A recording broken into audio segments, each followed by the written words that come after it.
কাকিমণি, কি হয়েছে? কার খাবার নিয়ে বসে আছো? পুতুলের।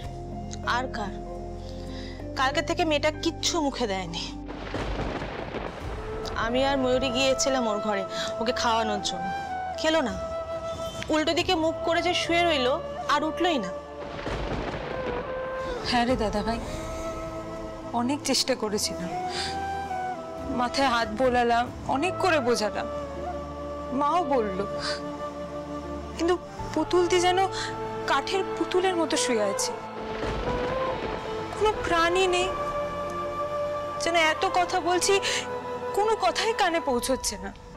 ময়ূক বর্ধি ভাই তো বলে বলে হাল ছেড়ে দিয়েছে। আজকে আমিও চেষ্টা করলাম, কিন্তু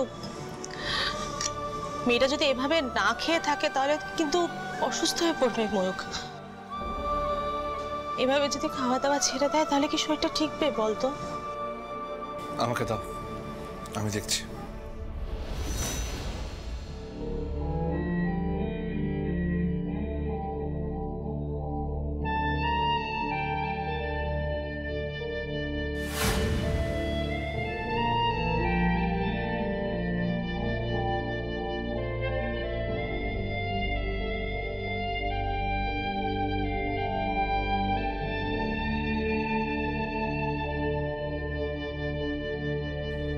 পুতুল,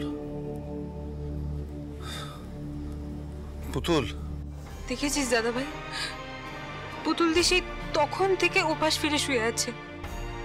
আমি কাছে গিয়ে পিঠে হাত বোলালাম, মাথায়ও হাত বোলালাম, কিন্তু তাও কিছুতেই পুতুল দি এপাশ ফিরলো না।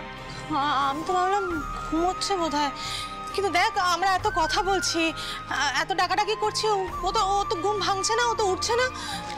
এই ময়ূক, ময়ূক দেখ না, সে তখন থেকে একইভাবে শুয়ে আছে, ওদিকে ফিরে দেখ না মা। পুতুল, পুতুল, পুতুল, আমি জানি তুমি জেগে আছো, তাও সাড়া দিচ্ছ না। আমার উপর রাগ হয়েছে তো, বুঝতে পারছি।